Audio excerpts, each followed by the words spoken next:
presentación puesta ahí.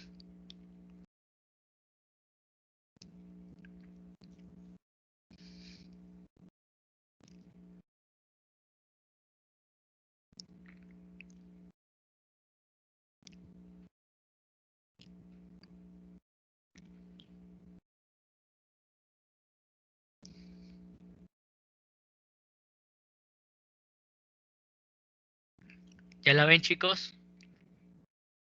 Ya la veo, doctor. Sí, Ok, muy bien. sí. Excelente. El tema de hoy va a ser orientación y memoria.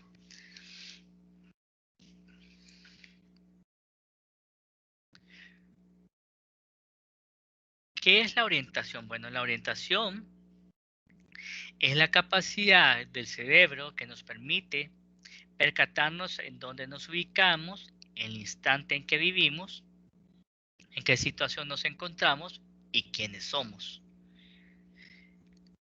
La orientación necesita para su desempeño, y vamos viendo, lo repito, porque esto es algo que me gusta repetir durante todas las clases.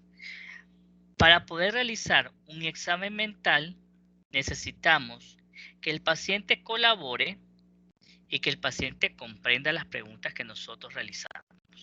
Bien, esos son dos requisitos imprescindibles antes, bueno, incluso podríamos decir que son los requisitos que se requieren para poder entrevistar al paciente. Que el paciente comprenda y que colabore. Bien, para realizar el examen mental necesitamos un buen estado de conciencia y de la atención del paciente. Si la conciencia está alterada, por consiguiente, el resto del examen mental va a estar alterado. Si la atención está alterada, eso va a comprometer otros apartados del examen mental que requieran la participación activa del paciente.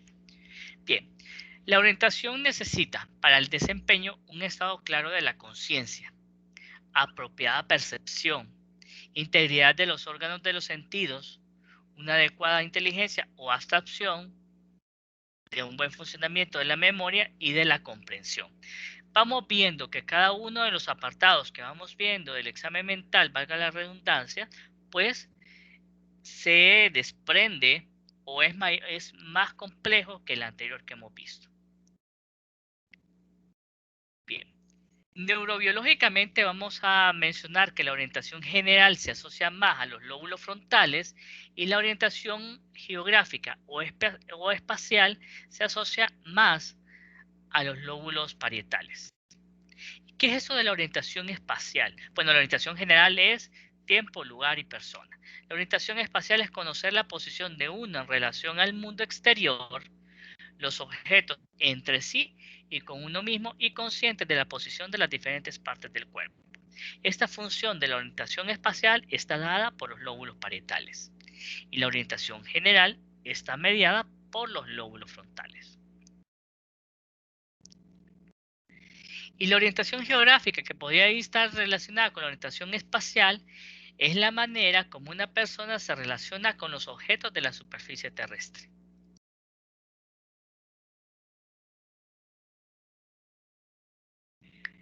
La orientación es la función normal. ¿Cómo se llama a la pérdida de esta función? Desorientación.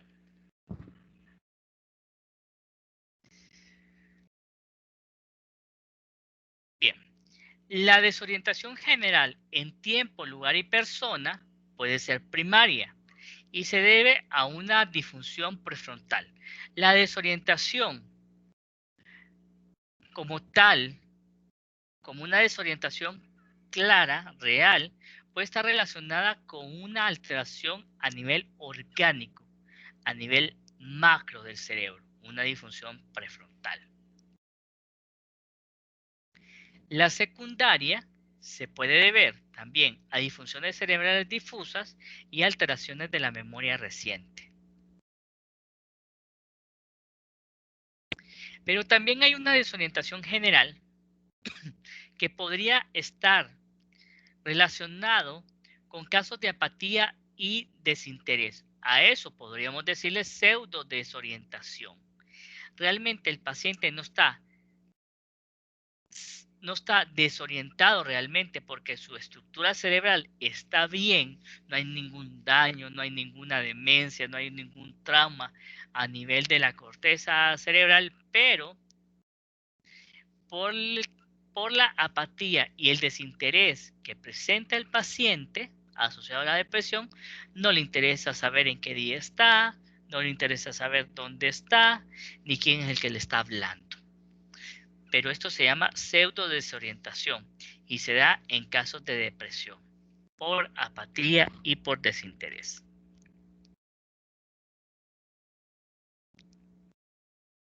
También se puede dar una pseudo desorientación por, vamos a ver,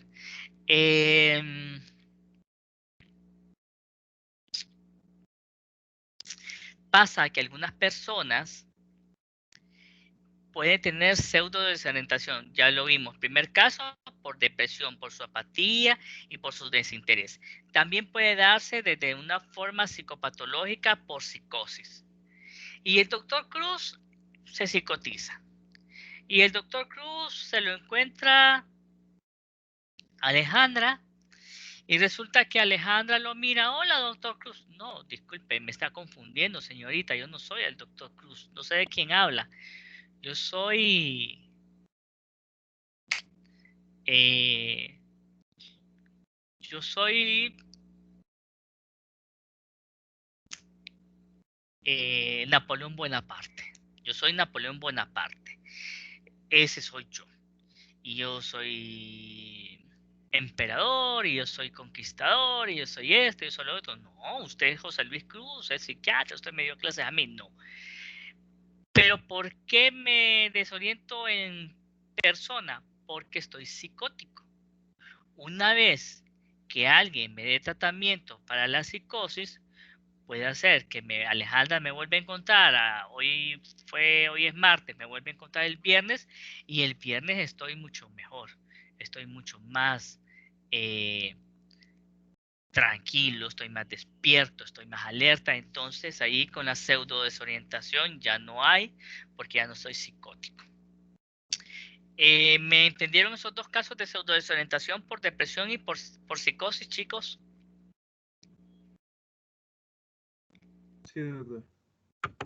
Sí. Ok, muy bien. Esos son dos casos. La depresión por el desinterés y la apatía, y la psicosis porque estoy desconectado de la realidad y estoy pseudo desorientado. Una cuestión más normal, más habitual, es la persona que vive en el pueblo, que vive en una selva, que su trabajo no depende de horarios, que trabaja en la tierra, que es agricultor. A estas personas que son agricultores, que trabajan en su casa, que trabajan haciendo oficio, ¿ustedes creen que ellos van a estar interesados en que si es lunes, que si es viernes, que si es domingo, que si es Navidad, que es Día del Padre? ¿Ustedes creen que esta gente está interesada en eso, en las fechas?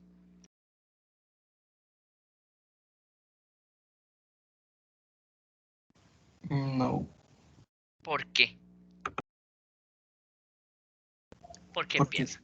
porque no tienen un beneficio o un horario de fechas establecido que interfiere en su vida. Correcto, que no está, sí, no está asociado a un horario y no está asociado a ningún calendario. Ya sea 25 de diciembre, si él no trabaja la tierra, pues no se cultiva. Ya puede ser Semana Santa, ya puede ser 1 de mayo, puede ser 15 de septiembre. Si el paciente o la persona, mejor dicho, no tiene ningún apego en los calendarios, va a estar desorientado, pues, por una vida monótona. Entonces, la ama de casa que trabaja todos los días en el hogar, el señor que recoge leña todos los días, que anda recogiendo basura, que anda recogiendo latas, personas que andan cultivando la tierra, ellos trabajan los 7 días de la semana, es posible. Ellos no andan precisados de saber qué hora es, o sea, comen cuando ya sienten hambre, cuando ya miran que la sombra o de repente el sol está en lo máximo del cielo, pues ya es mediodía, ya toca comer. Entonces, esa vida monótona es otra posible razón por la cual ocurre la desorientación. Pero esta vida monótona es normal y la desorientación es normal. Entonces, esto es bien importante tomarlo en cuenta por el hecho de no hacer juicios de valor en el sentido de que no, el paciente está desorientado, pero realmente no es que está desorientado, sino que él no vive fijado a un calendario porque él trabaja de sol a sol los 7 días de la semana. Entonces eso es bien importante tomarlo en cuenta al momento de entrevistar a un paciente. En caso de psicopatología, la depresión y la psicosis, la depresión grave y la psicosis podrían provocar pseudo-desorientación. ¿Cómo diferencia una pseudo-desorientación de una desorientación, doctor, como tal? En la pseudo-desorientación, confirmamos que el paciente está psicótico, que está depresivo. Entonces, probablemente, tratando la depresión y tratando la psicosis, el paciente va a volver a estar orientado. En una desorientación real, debido a un daño difuso del cerebro, a una lesión del lóbulo frontal, el paciente va a seguir desorientado. Y lo vemos a través de una tomografía, a través de una resonancia magnética, lo vemos a través de un examen neurológico. La desorientación espacial o geográfica se debe también a una lesión del lóbulo parietal. Bien, ¿cómo vamos a clasificar las alteraciones de la orientación? Desorientación general, desorientación espacial y geográfica y la desorientación en el espacio corporal. La desorientación general podría estar relacionada con que no sé quién soy yo, no sé quién está a mi lado, no sé en qué día estoy, ni en qué fecha, ni en qué hora estoy. La desorientación espacial y geográfica es que no me puedo ubicar en el lugar donde yo vivo, no sé dónde está el baño, dónde está el aula, dónde está la pulpería. Y la desorientación en espacio corporal es que no sé distinguir cuál es mi derecha, cuál es la izquierda. Ahí es la desorientación. ¿Cómo vamos a evaluarlo? Creo que este es uno de los apartados que más fácil se evalúa en el examen mental. Evaluación en tiempo. ¿Qué día es hoy? ¿Qué día de la semana es hoy? ¿Qué fecha del mes es hoy? ¿Qué hora es? ¿Qué hora es aproximadamente? Si el paciente no sabe qué hora es, entonces podemos decir, pero es de mañana, es de tarde, ahorita ya pasó el almuerzo, entonces tiene que ser por la tarde, debe ser como la 1 o 2 de la tarde. Ok. Que el paciente no sabe exactamente qué fecha es hoy, entonces que estamos a principios, estamos a mediados o estamos a finales de semana o de mes o de año. Entonces más o menos, sí, acaba de ser domingo, entonces hoy probablemente es lunes o martes. Entonces el paciente está parcialmente orientado. No, estamos ya a mitad de mes. Bueno, está más o menos parcialmente orientado en tiempo. Lugar. ¿En qué lugar estamos? Estamos en la Facultad de Medicina que queda en Colonia Miramontes o Calle de la Salud. Ok. ¿Hay bueno, no sé exactamente, doctor, no sé cómo se llama aquí? Bueno, entonces le podemos preguntar al paciente. ¿Qué lugares cercanos hay aquí donde estamos? Por ejemplo, Lisi. ¿Está por ahí Lisi? Sí, doctor. Ok. Estamos en la Facultad de Medicina. Pongamos que estamos en la Facultad de Medicina. ¿Qué lugares cercanos a la Facultad de Medicina tenemos que nos puede servir para orientarnos? El hospital escuela.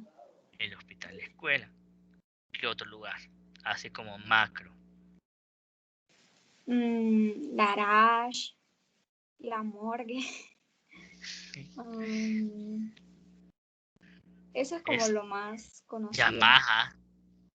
Ajá, la Yamaha. Entonces, ahí de alguna forma, tal vez el paciente no sabe específicamente dónde está, pero nos da algunos puntos relacionados. Entonces, eso nos puede ayudar. La orientación en persona se va a valorar, bueno, se valora desde los datos generales. ¿Cómo se llama usted? Me llamo José Luis Cruz. Ajá. ¿Dónde vive? Vivo en tal lugar. Entonces ya voy buscando, voy evaluando la orientación. La orientación es a lo psíquica, que significa con quién estoy yo, o sea, ¿quién lo vino acompañando? Me vino a acompañar mi hermana, vino mi hermano, vino mi novio, vino mi novia, vino mi esposo, vino mi esposa, vino mi hija, vino mi hijo, mi papá, mi mamá. Entonces ahí está la orientación a lo psíquica. Y la autopsíquica es con quién soy yo, cómo me llamo yo. Entonces ahí estoy evaluando tiempo, lugar y persona. Creo que es una de las apartados más fáciles de poder evaluar en el examen mental.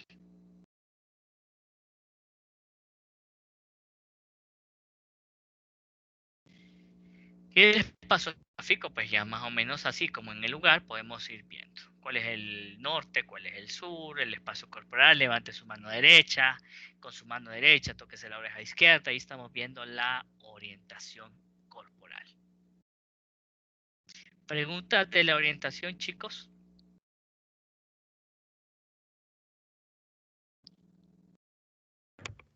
No, doctor. Doctor, una pregunta. Sí, diga.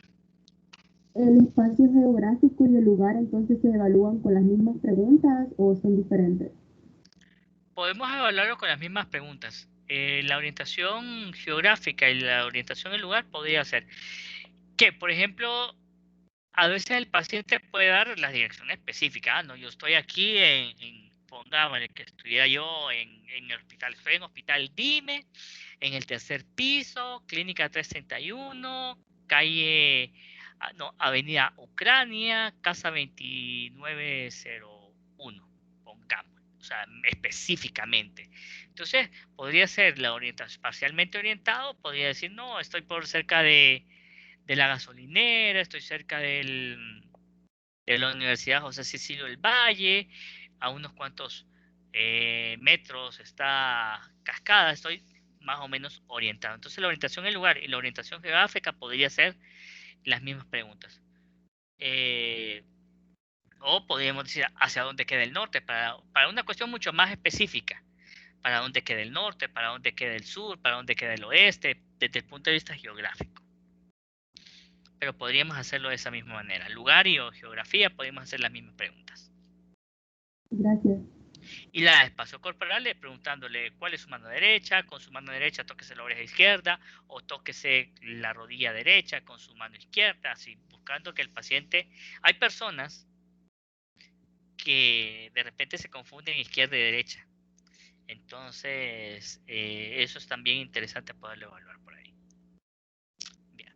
Si no hay más preguntas de la orientación, vamos a hablar entonces de lo que es memoria. Esta es una función mucho más compleja, la memoria. Y hay diferentes tipos de memoria. Es una de las funciones más importantes, podría decir yo. ¿Qué es la memoria, chicos? Pues la memoria es la capacidad del cerebro que nos permite registrar información, conservarla y evocar información. ¿De qué va a depender qué información vamos a ver? ¿Alguien me puede ayudar? Con el dato más inútil que ustedes se han aprendido y que lo tienen ahí en la memoria.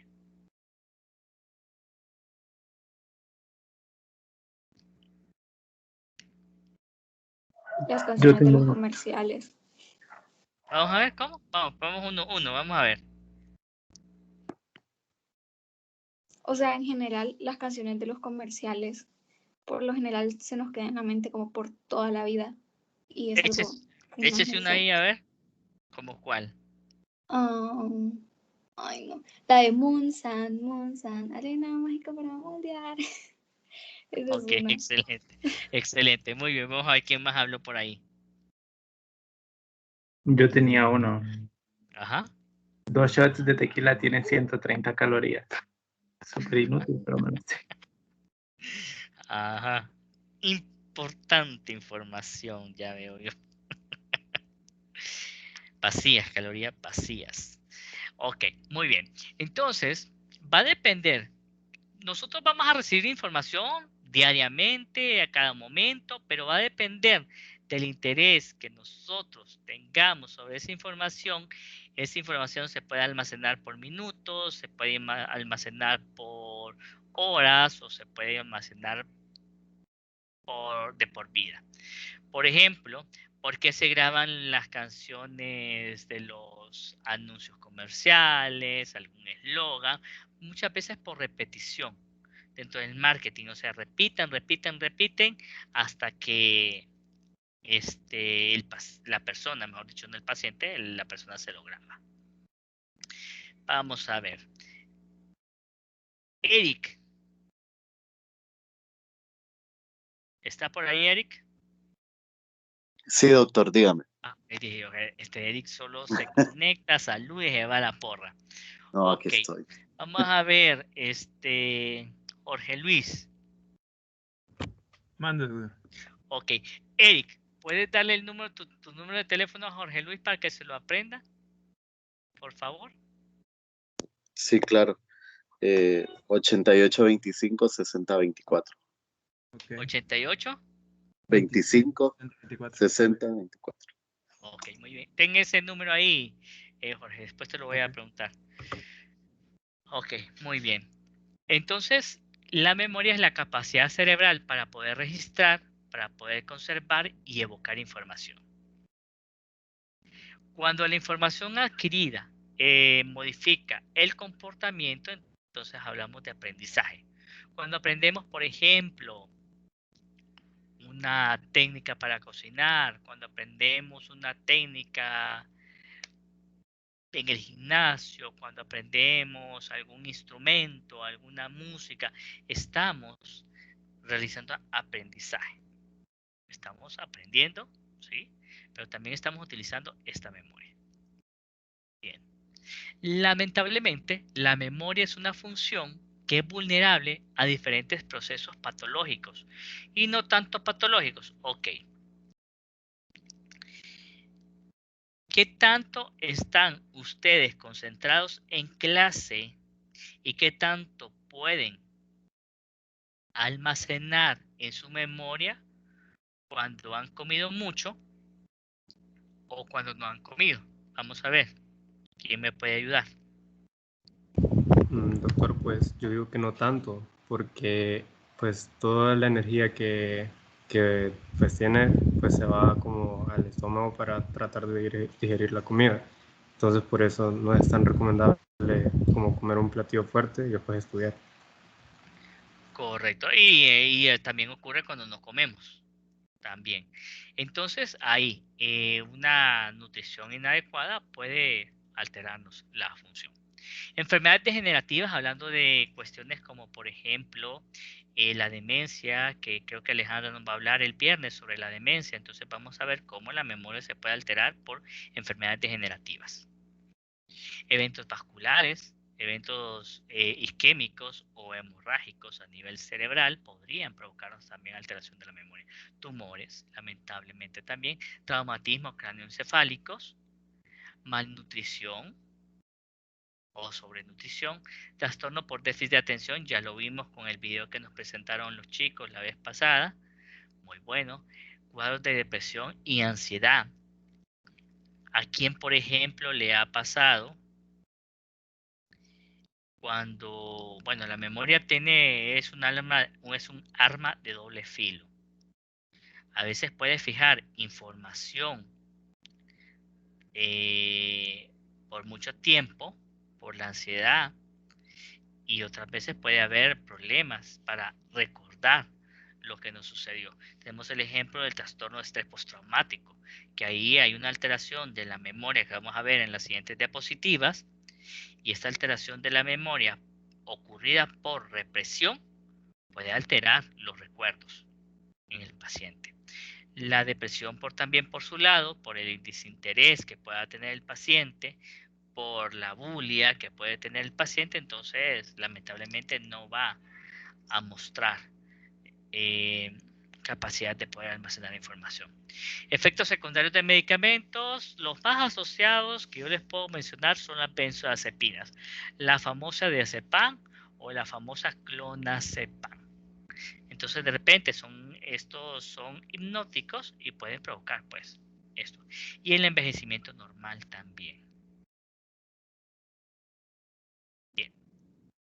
Tenemos dos grandes grupos de memoria. La clasificación de la memoria de acuerdo a la formación de evocación y de acuerdo al contenido o cuánto dura la información almacenada en el cerebro.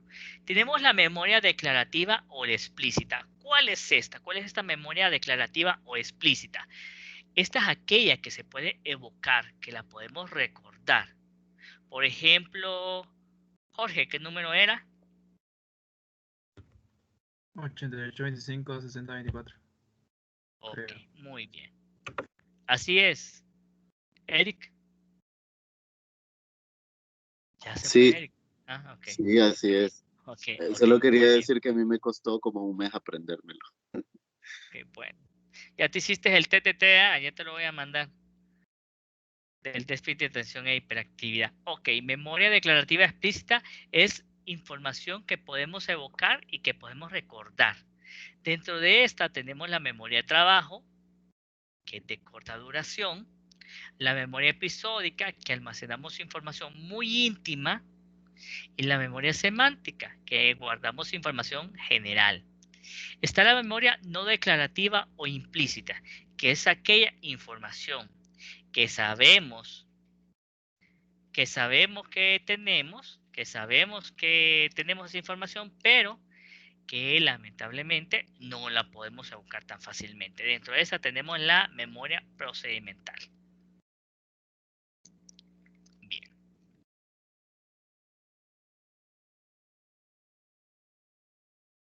Existen dos modalidades de memoria, la memoria explícita y declarativa, cuando la información puede explicarse y evocarse conscientemente, y la memoria implícita o no declarativa, cuando los datos no pueden ser explicados y evocados conscientemente, pero se conoce su contenido por cambios de conducta que se desarrollan de forma automática. Bien. En esta imagen tenemos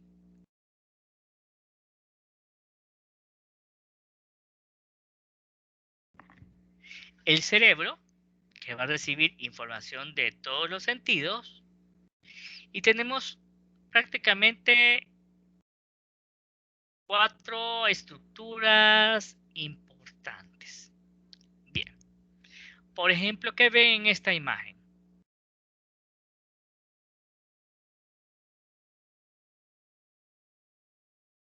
La que estoy señalando con el puntero, no sé si la ven. La primera imagen. A un hombre realizando múltiples actividades. Ah, correcto. Este es probablemente, eso es lo que nosotros hacemos diariamente.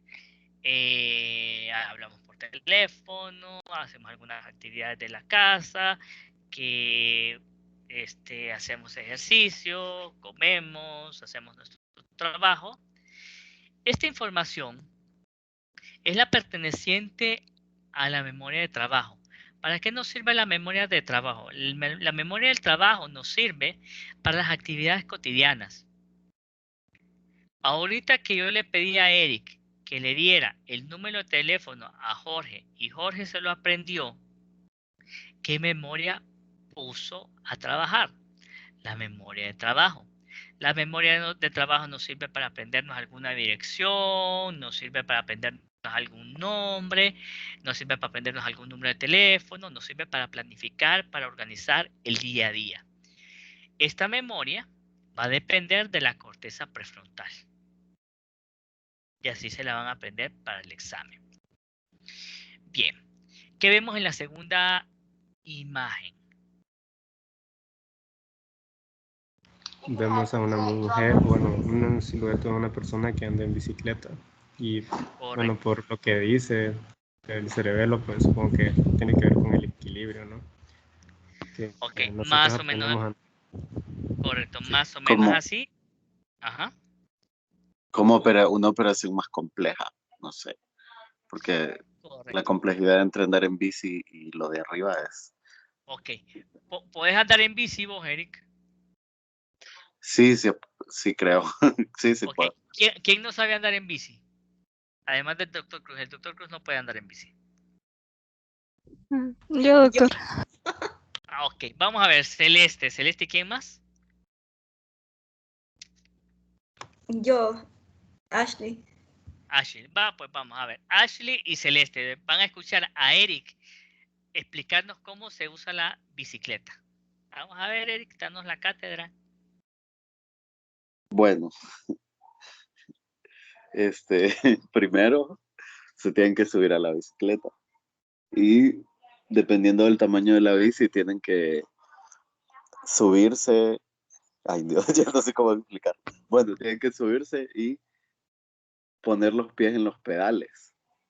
Entonces tienen que colocar las manos en el, no sé, manubrio creo que se llama, y ir en línea recta. Y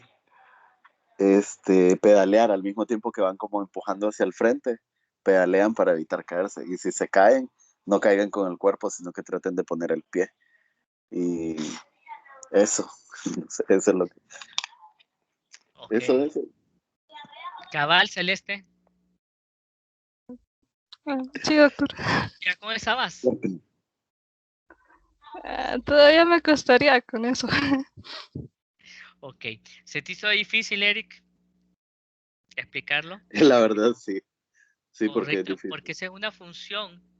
Esta es la memoria procedimental. Sabes que tienes el conocimiento. Tal vez hubiese sido más fácil poderte decir, mira, vas a agarrar la bicicleta y que alguien te grabe y mientras vas haciendo la acción vas a ir explicando cada una de las cosas. Ahí es mucho más fácil. La memoria procedimental es la única memoria implícita y no declarativa. Sabemos que tenemos la información, pero no podemos evocarla, no podemos explicarla. La información está ahí. Por eso es que está en el cerebelo y en los ganglios basales. Esta es la que nos permite como esos cambios. Por ejemplo, el cirujano puede explicarnos toda la técnica quirúrgica de cómo hacer una apendicectomía, pero vamos a entenderla hasta que nosotros veamos al cirujano realizándola, o una cesárea o atendiendo un parto, al ginecólogo. Entonces, de esa misma manera, la memoria procedimental, la información está ahí almacenada en los ganglios basales y en el cerebelo, pero no la podemos evocar tan fácilmente. Bien. Gracias a Ashley, gracias a Celeste, gracias a Eric. Muy bien, vamos a ver. ¿Está Dalia por ahí? Sí, doctora, acá estoy. Ok.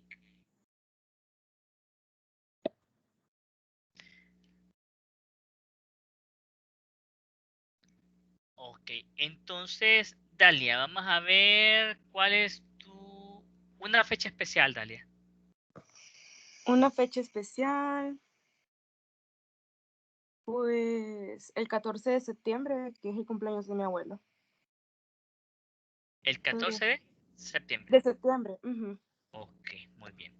¿Qué día cayó el año pasado?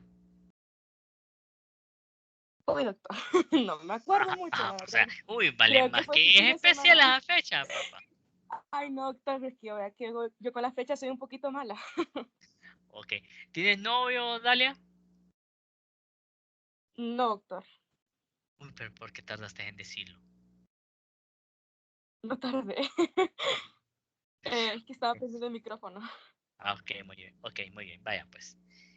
¿Alguien tiene novio aquí o novia? Sí, doctor. ¿Quién? Boquín. Va, pues, Jorge. ¿Cuál es la fecha de aniversario? 31 de enero. 31 de enero. ¿Qué día cayó el 31 de enero? Cayó domingo. Cayó domingo. Ok. Ok.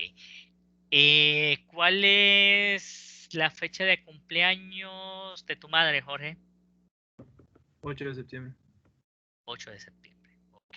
Muy bien. Ok. Estas fechas importantes estas fechas, por ejemplo, el aniversario de bodas, el aniversario de noviazgo, fechas, por ejemplo, cuando, vaya, una fecha importante, sí, tiene que ser 1 de julio de 2013. 1 de julio de 2013 es la fecha en que oficialmente yo me convertí en docente titular de la universidad. Estuve 2010 y 2011 de forma de ad honorem, pero fue hasta el 2013 en que alcancé yo mi permanencia en la universidad. Entonces, esa fecha para mí es especial. Muy bien, esas fechas especiales van a estar, esas información íntima, la fecha de mi primer beso, la noche de bodas, qué día me casé, todo eso, el día que me divorcié, todo eso, va a quedar guardada en la memoria episódica. Y esa memoria episódica va a estar asociada a la región del lóbulo temporal medial, específicamente a áreas como el hipocampo y el área parahipocampal. Y por último, por ejemplo, ¿quién se sabe los nombres de los huesecillos de la mano?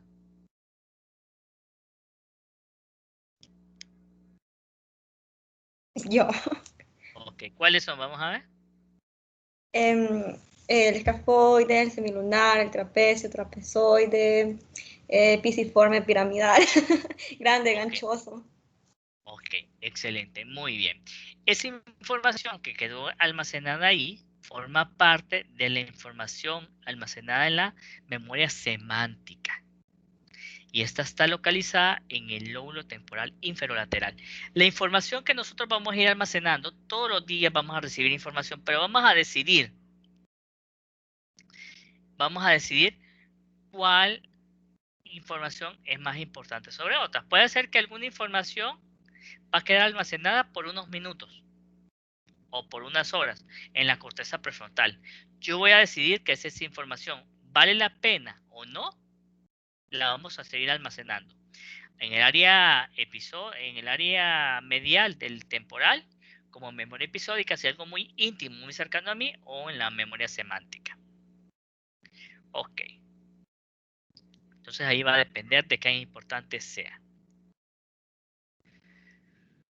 La memoria como proceso neurobiológico va a atravesar por dos fases. Primero, la memoria a corto plazo. Va a durar de minutos a horas. Aquí se van a activar algunos circuitos neuronales acompañados de cambios eléctricos y neuroquímicos que van a afectar la función sináptica y sus contactos.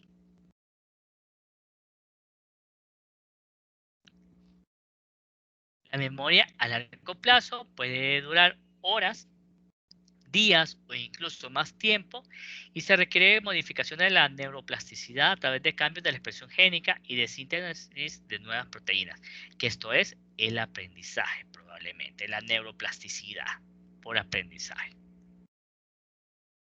Bien, la memoria de trabajo inmediata o atencional es una memoria de tipo explícita y declarativa y la información se mantiene por atención activa.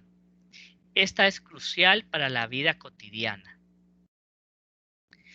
La afectación de esta memoria de trabajo va a producir incapacidad para planificar y organizar la vida cotidiana. ¿Qué información podemos guardar aquí? Podemos guardar cualquier tipo de información. Por ejemplo, el número de teléfono, podemos almacenar una dirección. Por ejemplo, vaya, vamos a ver, ¿alguien fue a la pulpería alguna vez cuando estaba chico? Nadie. Bueno, el doctor Cruz iba a la pulpería, entonces de repente le decían, vaya a comprar, hijo, 3 huevos y una bolsa de sal. ¿Y qué hacía el doctor Cruz para que no se le olvidaba? 3 huevos y una bolsa de sal, 3 huevos y una bolsa de sal, hasta que llegaba a la pulpería. Entonces ahí estoy utilizando la memoria de trabajo. Una vez que fue a la pulpería, esa información de 3 huevos y una bolsa de sal quedaba, pero ya la botaba, la desechaba porque no tenía ninguna razón de ser.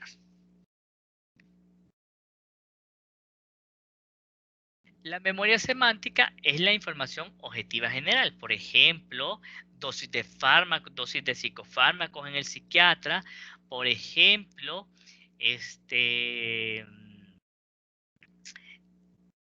los huesecillos de la mano, los huesos del cráneo, los pares craneales, etcétera, etcétera, son información objetiva general. Nombre de los presidentes, cabeceras municipales. La memoria semántica también es una memoria explícita y declarativa que involucra el lóbulo temporal inferolateral. Es la información que el paciente puede considerar importante y que va a almacenar por mucho tiempo. La memoria episódica también es un sistema mnésico declarativo y explícito usado para recordar experiencias muy personales. Las estructuras responsables de esta memoria episódica son los lóbulos temporales mediales y la corteza prefrontal. Y la memoria procedimental es un sistema de memoria, es la única memoria implícita y no declarativa que incluye el aprendizaje de habilidades motoras, destrezas y hábitos. Requiere del funcionamiento del cerebelo, de los ganglios basales y las áreas motoras suplementarias. Por ejemplo, aquí tendría dentro de la memoria procedimental cómo andar en bicicleta, cómo conducir automóvil mecánico, cómo realizar una episografía, cómo hacer una cesárea, cómo atender un parto. Entonces ahí vamos aprendiendo. ¿Vamos bien hasta aquí, chicos? Sí, doctor. ¿Seguros? Ok.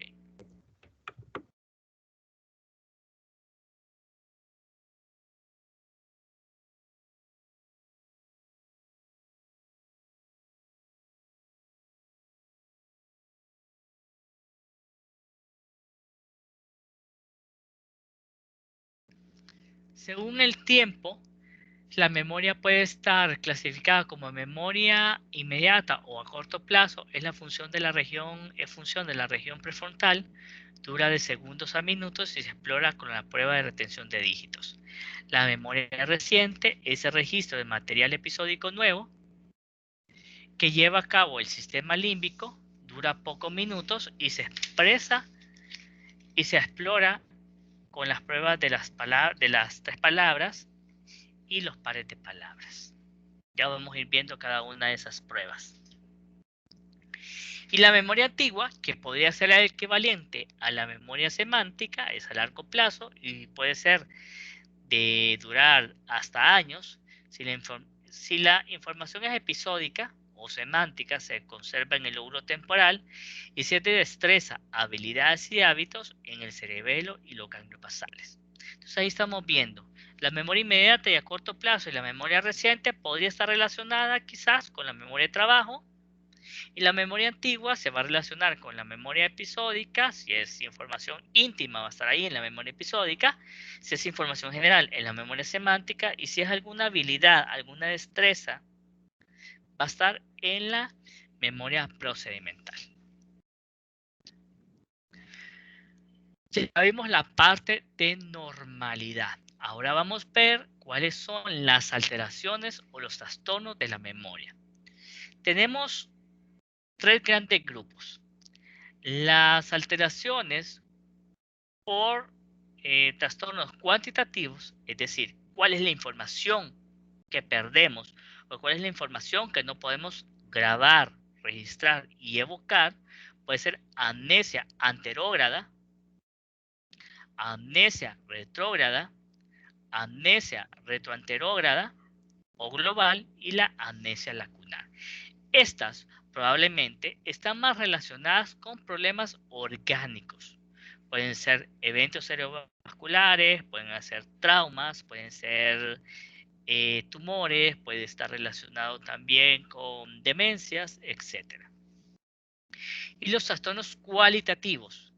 Estas probablemente están relacionadas con procesos psiquiátricos, está la amnesia selectiva, electiva o disociativa, la confabulación, el fenómeno de déjà vu, el fenómeno de llamas vu, y también por un tercer grupo de alteraciones los trastornos mnésicos asociados a lesiones cerebrales, que podría ser amnesia de trabajo o atencional, la amnesia episódica y la amnesia semántica. Vamos a ir viendo unos cuadros para resumir cada una de estas alteraciones.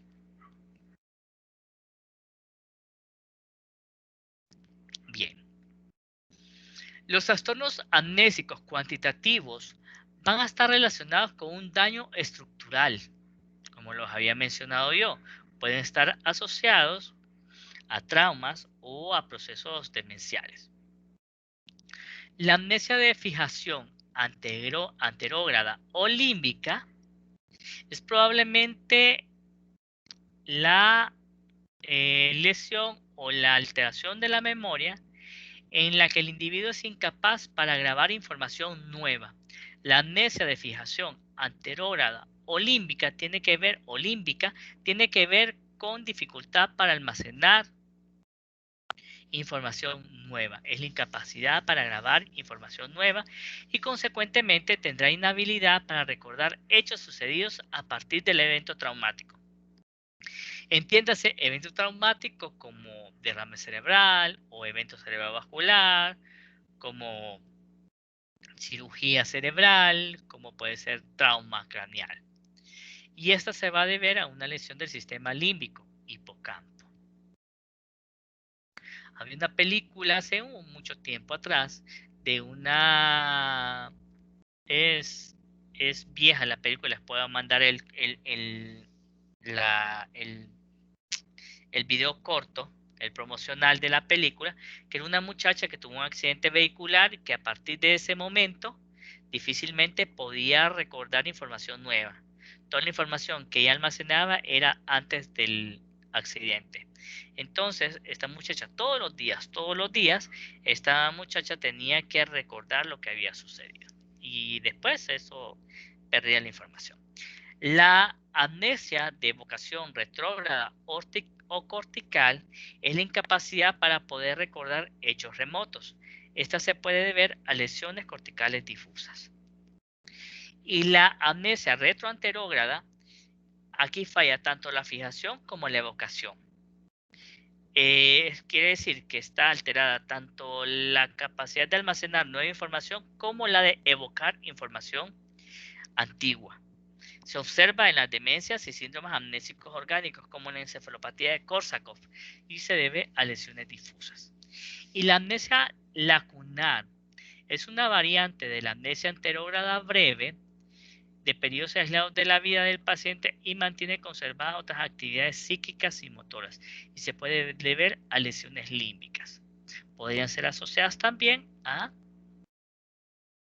lacunar como a lagunas que el paciente puede tener. ¿Estamos claros en estos 4 tipos de amnesias, chicos? Doctor, ¿podría volver a explicar la lacunar, por favor? ¿Perdón? ¿Podría volver a explicar la lacunar, por favor?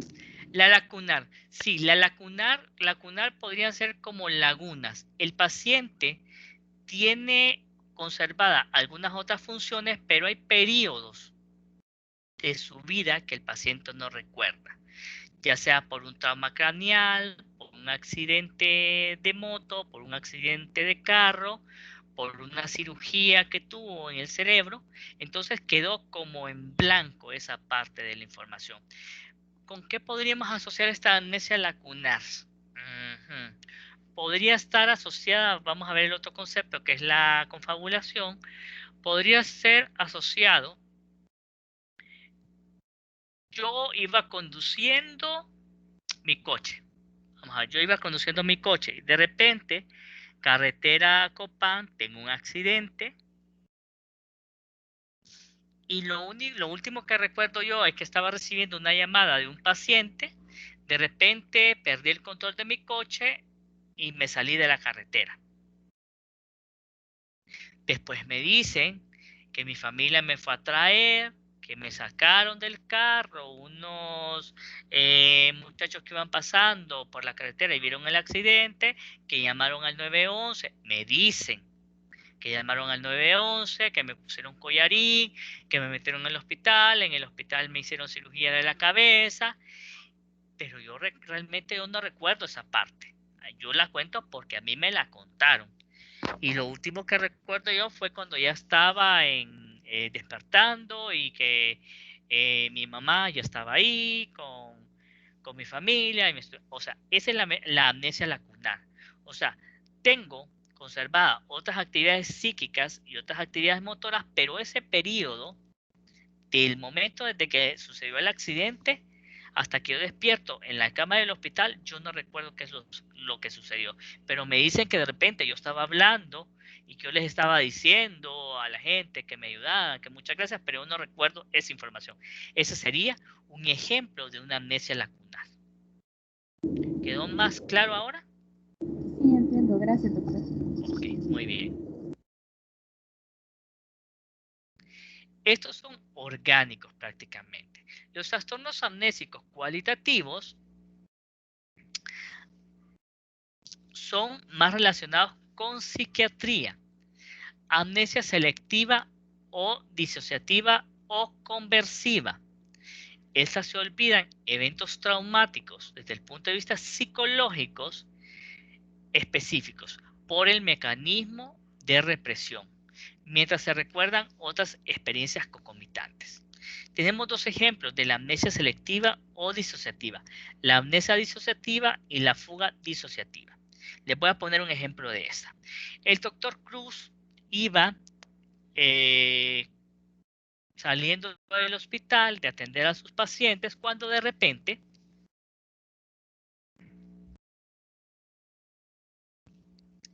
se detiene un taxi, el doctor Cruz se monta en ese taxi, comienza a platicar con el chofer, de repente se suben otras dos personas y el doctor Cruz lo encañonan. Le ponen una pistola en la nuca y le dicen que o colabora o lo matan. Entonces al doctor Cruz lo andan por toda Tegucigalpa en varios cajeros sacando el dinero de su tarjeta de crédito y al final pues el doctor Cruz es dejado carretera a Olancho. El doctor Cruz no anda celular, el doctor Cruz no anda dinero, pero afortunadamente alguien por ahí le presta ayuda, le colabora y pues puede llamar a su familia para que lo rescate. Esa es la historia que al doctor Cruz le sucedió, pero resulta que el doctor Cruz no recuerda toda esa historia. Miren, realmente lo que yo recuerdo es que yo iba saliendo del hospital Dime, paré un taxi, porque no andaba coche, paré el taxi, estuve platicando con él, después recuerdo que me amenazaron con una pistola y que me dijeron algunas cosas. Realmente yo no recuerdo qué fue lo que me dijeron, porque eso lo tengo yo como entre tinieblas, como recuerdos bien escasos, bien vacíos, y lo último que recuerdo yo es que me gritaban y que me decían que sacara el dinero, que si no me mataban, y después lo que recuerdo es cuando estaba ya en la carretera Olancho. Ese es un ejemplo de amnesia disociativa o amnesia conversiva o selectiva. Otro ejemplo. Yo soy una chica de 17 años de edad, estaba saliendo con un grupo de amigos, salí de la fiesta, había un chavo que yo le llamaba la atención, pero a mí no me caía bien ese chavo, pero él me dijo que por favor le permitiera yo bailar una pieza con él. Yo bailé una pieza con él. Después ya no quise seguir bailando con él, entonces él me agarró de la mano, me sacó de la fiesta sin que mis amigos se dieran cuenta, me amenazó con un cuchillo y me metió al carro. Me sacó fuera de la ciudad, allá me obligó a desnudarme. Y yo con mucho miedo, pues, me desnudé y él abusó sexualmente de mí. Después, él se rió, se burló de mí y después me dejó botada en la calle. Yo realmente no tengo claro qué fue lo que sucedió. Yo lo único que recuerdo, que estaba sin mi ropa interior, que estaba toda moreteada, que estaba sola y me quedé durmiendo ahí en la calle hasta que me fueron a rescatar. Esa es una amnesia disociativa. Fue tan grande mi temor, como el doctor Cruz, el temor de que me mataran en ese taxi, o fue tan grande el temor que tenía yo de que este hombre me hiciera algo cuando me violó, siendo yo una joven de 17 años, una niña de 17 años. Entonces, la represión hace que yo olvide información de lo sucedido. Entonces, a eso se llama amnesia disociativa. ¿Qué pasa en la fuga disociativa? Además de que yo olvido qué fue lo que me sucedió, yo agarro mi bolsita y me voy a otra ciudad y comienzo de cero, sin recordar qué fue lo que me sucedió en Tegucigalpa en el taxi, sin recordar qué fue lo que me sucedió saliendo de esa fiesta, pero yo tengo una vida relativamente normal allá en la otra ciudad. La gente no me conoce, no saben nada de mí, y yo realmente no quiero recordar, por eso me fui. Pero no recuerdo nada de lo que viví aquí en Tegucigalpa. ¿Me comprendieron el ejemplo de la amnesia selectiva o disociativa? Sí, doctor. Ok, muy bien. La confabulación es un falso recuerdo de un suceso verosímil que el sujeto cree haber vivido o presenciado. Es utilizado por el paciente para llenar las lagunas de su memoria. Encefalopatía de Korsakoff. Esto puede suceder en pacientes alcoholizados o en intoxicación alcohólica.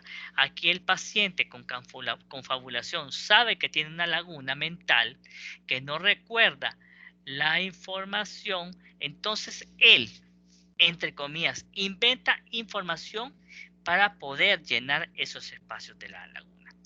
Había un ejemplo de un paciente que yo siempre los cuento en mis clases, un paciente que yo atendí cuando era jefe de sala de varones en el Mario Mendoza. La historia era de un paciente alcohólico que venía bien mordido y él decía en esa vez que yo lo entrevisté, que a él lo había mordido una mujer rubia bien atractiva, que ya le empezó a coquetear, él se fue con ella, la empezó a besar, pero de repente se puso bien arisca, bien malcriada y lo terminó mordiendo. Eso es lo que recordaba él de lo sucedido. Realmente las cosas no eran así. El paciente se andaba alcoholizado, pero no había ninguna mujer rubia ni guapa. Era una perrita que él la agarró e intentó abusar de ella bajo el efecto del alcohol. Entonces, él no recordaba bien claro los hechos, entonces él inventó esa historia para darle explicación a las mordidas que él tenía. En este caso es un ejemplo, pero la confabulación se da en la encefalopatía de Korsakoff. Bien, hasta ahí, chicos.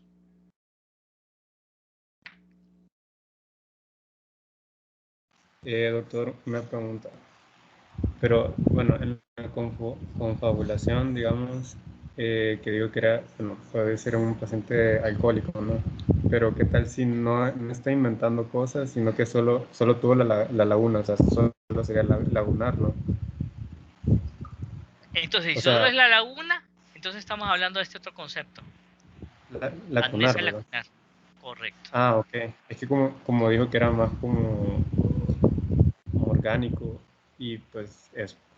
O sea, bueno, sí sería Sí, por lo del alcohol una y eso. encefalopatía. La Ajá. encefalopatía es algo orgánico también. Ah, ok. Bueno, sí, claro, gracias. Correcto. Ok, tenemos el déjà vu. El déjà vu es un fenómeno que podríamos experimentarlo todos. El déjà vu es relativamente, no es que frecuente, pero se puede presentar en cualquier persona. Es la situación en la que el sujeto, ante una situación nueva, experimenta, la sensación de haberlo vivido, de haberlo vivenciado o de haberlo oído. De repente, entonces, nosotros estamos en una clase, estamos en alguna plática, estamos en alguna actividad y de repente se nos viene a la mente: me parece que esto ya lo había vivido, ya había escuchado esta plática, o ya había estado con esta persona, y era la primera vez que yo estaba con ella, o era la primera vez que yo estaba en esta reunión, o es la primera vez que hablaba sobre este tema. Se puede presentar el déjà vu en cualquier persona, pero si de repente yo tengo un déjà vu 2 veces por semana, 1 vez a la semana, 2, 4 veces, 6 veces, 8 veces al mes, entonces esto ya es patológico y yo tendría que investigar, bueno, el médico tendría que investigar si es algún tipo de epilepsia. El llamás vu es todo lo contrario. Ante un lugar o situación familiar, el sujeto tiene la sensación de que nunca lo ha visto, nunca lo ha vivenciado, ni tampoco lo ha escuchado. Es frecuente en epilepsia. El llamás vu. Ese es más raro todavía.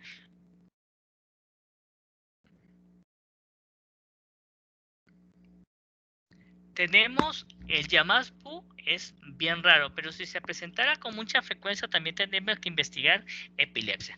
Es más frecuente tener déjà vu. Yo he tenido déjà vu. Llamás vu nunca he presenciado, que yo recuerde, pero déjà vu sí he tenido una que otra vez. No sé si a alguno le ha pasado los déjà vus. A mí, bastante, sí. Sí, doctor. Ok, ¿qué tan seguido?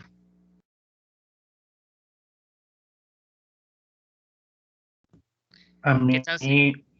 más que todo, por ejemplo, me acuerdo que en el colegio a veces tenía hasta 2 o 3 diarios, o sea, pero era como por temporada.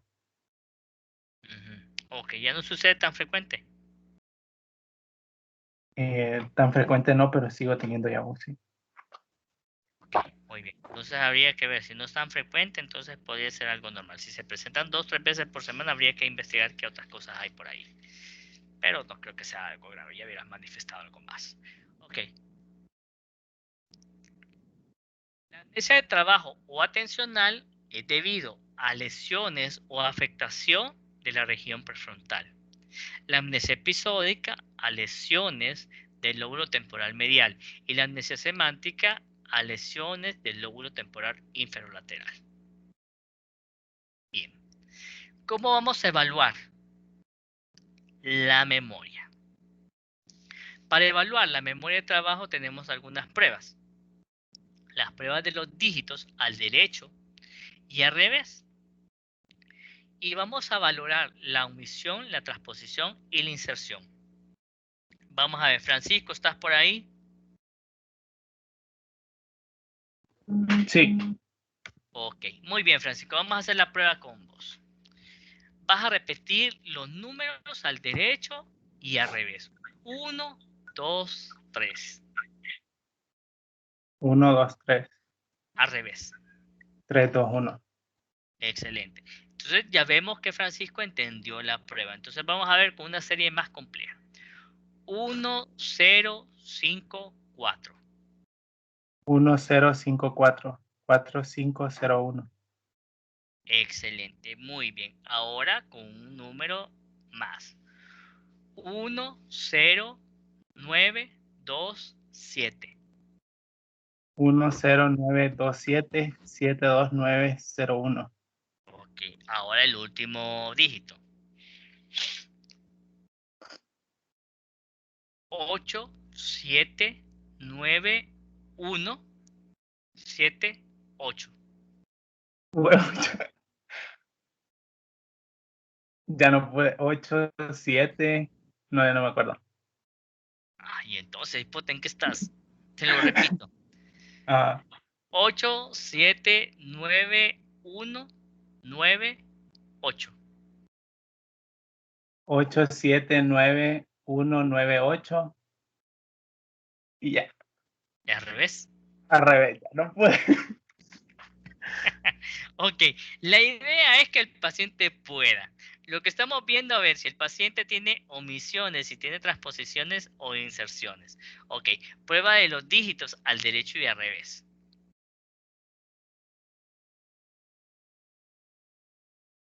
Prueba de los 3. Ok, vamos a ver, Francisco, vas a seguir. Vas a ir restando. De 20 vas a ir restando 3. Ujú. Dale. 20, 17, 14, 11, 9, 6, 3, 0. Vamos a ver. Cristian, ¿estás por ahí? Sí, doctor. Ok, Cristian. ¿Qué tal hizo la prueba de los 3? Del 9 se pasó al... ¿Ves? Del 11 se pasó al 9 en vez de 11, 8. Exactamente. Entonces ahí estamos viendo que hay una alteración de la memoria de trabajo con Francisco. Bueno, prueba de los 3. La prueba del deletreo es igual. Vamos a ver del deletreo. Francisco, seguimos. Ajá. Deletréame al derecho y al revés la palabra aro. A-R-O-O-R-A. Bien. Carro. Carro. C-A-R-R-O. O-R-R-A-C. Muy bien, ya entendió la prueba. Entonces vamos a ver otra. Vamos a ver. Cristian, dale una palabra más compleja. Ah, Esternocleidomastoideo. Ah, mentira.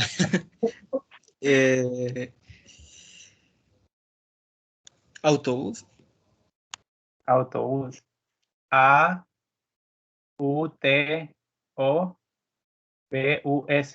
S-U-V-O-T-U-A. Correcto. Entonces ahí vamos viendo la prueba del deletreo, al derecho y al revés. Esas son las pruebas específicas para valorar la memoria de trabajo. La idea es que ustedes se la vayan, bueno, no es que se la vayan aprendiendo, que vayan haciendo como una tablita, que eso es una tarea que les voy a dejar ya para el final de la clase, del curso.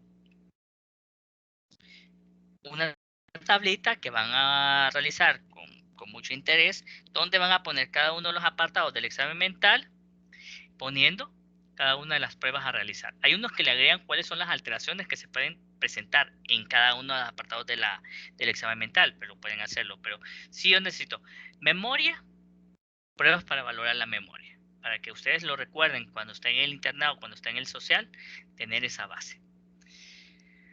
Bien, para evaluar la amnesia episódica necesitamos información que sea corroborada por un pariente cercano, por alguien que conozca al paciente.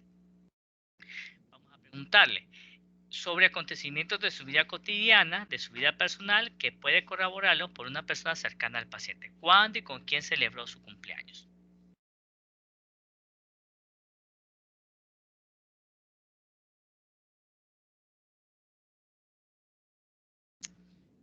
¿Dónde y con quién cenó ayer? ¿Cuándo y en cuál escuela se graduó de sexto grado? ¿Recuerda dónde conoció su primer novio o su primera novia y el nombre, etcétera? Esta información es importante para el paciente y lo va a recordar. Y lo podemos corroborar con la familia. Memoria episódica. Para la memoria semántica lo que vamos a hacer es preguntar sobre información general. ¿Quién es el presidente de Honduras? 3 presidentes anteriores a él, en orden hacia atrás. Cabeceras de los departamentos. Francisco Morazán, Cortés, Olancho. Nombre de los periódicos, nombre de emisoras, etcétera, etcétera, etcétera. Los políticos, etcétera, etcétera. Estamos evaluando el almacenaje de información a largo plazo. La memoria o la amnesia procedimental únicamente la vamos a valorar cuando, por referencia de la familia o del mismo paciente, sepamos que tuvo una habilidad, que tuvo una una habilidad y que la perdió a raíz de la enfermedad. Entonces vamos a preguntarle al paciente sobre pérdidas de habilidades de destreza, ejemplo, manejar automóvil, manejar bicicleta, tocar un instrumento musical o un deporte. También tenemos pruebas para evaluar la amnesia reciente o anterógrada. Prueba de las 3 palabras. Casa, zapato, árbol. Se las pregunto al derecho, espero se las pregunto inmediatamente, dígamelas ahorita. Entonces no, casa, árbol, casa, zapato, árbol. Dígamelas, casa, zapato, árbol. Ok, téngalas ahí en su mente porque se las voy a volver a preguntar. Entonces yo puedo empezar a preguntar otra información de otro apartado del examen mental o otras pruebas de memoria. Y cuando hayan pasado más o menos unos 5 minutos, ¿se acuerdan las 3 palabras que le dije? ¿Me las puede repetir? Casa, zapato, árbol. Ok. Si el paciente no las terminó de contestar, perdón, entonces yo puedo ayudarle. La primera comienza con K, casa, zapato y árbol. Entonces yo puedo ayudarle con la primera sílaba de la palabra. Otra prueba para valorar la amnesia reciente o anterógrada es la prueba de los pares de palabras. Yo le digo casa, florero, camisa, sombrero, árbol, naranja, río, nube. Entonces yo le digo al paciente, bueno, yo le voy a dar estos pares de palabras. Cuando yo le diga casa, usted me va a contestar florero. Cuando yo le digo camisa, usted me va a contestar sombrero. Yo le digo árbol, usted me va a decir naranja. Y yo le digo río y usted va a decir nube. ¿Comprendió? Sí. Bueno. Entonces cuando yo le digo casa, usted me contesta florero. Camisa, sombrero. Y así va. Y una persona debe responder correctamente todas las pares de palabras y recordar las 3 palabras.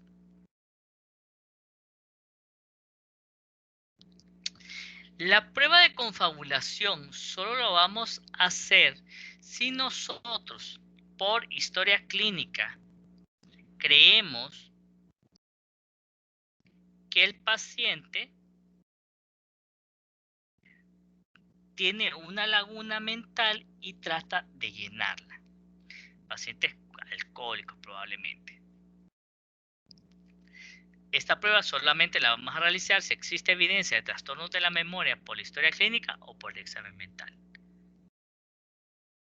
Entonces, a este paciente yo le narro una historia con el objeto de provocar respuestas confabulatorias, solicitando la información inexistente en la narración. La siguiente historia puede servir de ejemplo, debe de ser leída despacio y de forma clara. Juana, una niña de 13 años, es llevada a consulta por su padre por tener dolor de cabeza. Su maestra está preocupada porque ha faltado a la escuela. La doctora Silvia, después de examinarla, le indicó pruebas de laboratorio y aspirinas. Ya le contamos la historia del paciente, entonces podemos preguntarle cómo se llama la niña, cómo se llama el papá, cómo se llama la mamá. Le hago preguntas de la historia. Alguna información va a estar dentro de la historia y otra información no va a estar. Lo que vamos a tratar de hacer con las preguntas es ver si el paciente inventa información.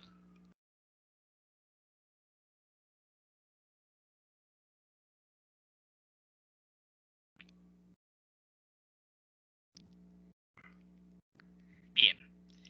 El fenómeno de déjà vu lo vamos a investigar solamente si vemos experiencias muy recientes, frecuentes. Estando en un lugar nuevo o con personas nuevas, ¿ha tenido la experiencia como que ya ha estado en ese lugar o ya ha hablado con estas personas o ya ha tenido esta conversación? ¿Sí o no?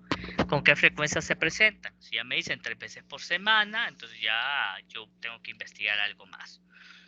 Bien, llamadas vu. Ante una situación habitual, hablando con personas conocidas, de situaciones frecuentes, ¿usted ha tenido la sensación de que está experimentando algo nuevo, algo que no había vivido, entonces es un yamaspo. Y para amnesia selectiva, igual que para la confabulación, igual para la memoria procedimental, solo vamos a hacer pruebas si por la historia clínica o por lo narrado por los familiares, el paciente ha vivido un evento traumático, como un asalto, como un secuestro, como un abuso sexual, y el paciente pues creemos que tiene un espacio ahí, una amnesia. Si existe, interrogar al paciente y al familiar si existe alguna situación amenazante o conflictiva. Ya para terminar el día de hoy, solo voy a mencionar el término de demencia y pseudodemencia. La demencia pues es el deterioro generalizado de la función intelectual sin obnubilación de conciencia. Y la pseudodemencia, las características clínicas remedan una demencia, pero no es producida por un trastorno orgánico y suele obedecer a la depresión. Es un síndrome demencial de la depresión, por el desinterés, por la desmotivación, por la fatiga o la bulia. El paciente pues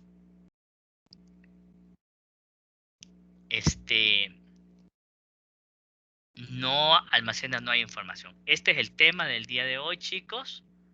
No sé si tienen preguntas.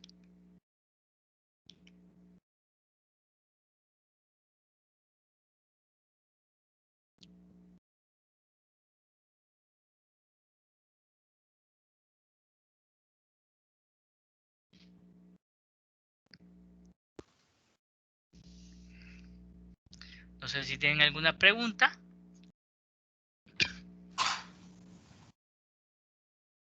Por mi parte, no hay duda. No, doctor. Ok. Creo que no, doctor. Ok, muy bien. El viernes Alejandra nos va a hablar sobre demencia.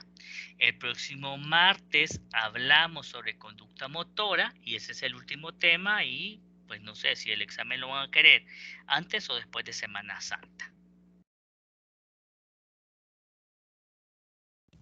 Antes mejor, doctor.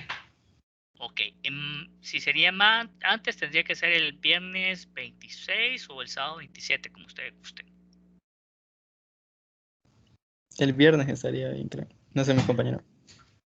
Piénsenlo, háblenlo entre ustedes y me avisan para irle preparando el examen. Pues igual como la vez pasada. Gracias, doctor. Bueno, chicos, espero estén bien. Entonces nos seguimos comunicando por el chat y nos conectamos el viernes para poder hablar un poco de lo que es demencia y hacer algunos ejercicios, así como los que hicimos el día de hoy con Francisco, a ver qué tanto pueden hacer las pruebas. Para el viernes yo les recomendaría repasar las pruebas, como les digo yo, hagan una tablita con cada apartado del examen mental y cómo se evalúa para que practiquemos entre nosotros. Y yo creo que bueno, el burro por delante, yo y Eric pueden servir de actores acá. ¿De acuerdo, Eric? Está bien, por Sí, supuesto. aquí está. Entonces podemos ahí hacer algunas dramatizaciones de algunos pacientes. Ok, chicos, un gusto saludarlos. Cuídense, por favor. Y nos vemos el viernes. Nos conectamos si Dios así lo permite. Nos vemos, Gracias, doctor. Doctor. Gracias, Gracias, doctor. doctor. Mucho gusto, Gracias, doctor. chicos. Cuídese. Igual ustedes, niños. Nos vemos. Vemos.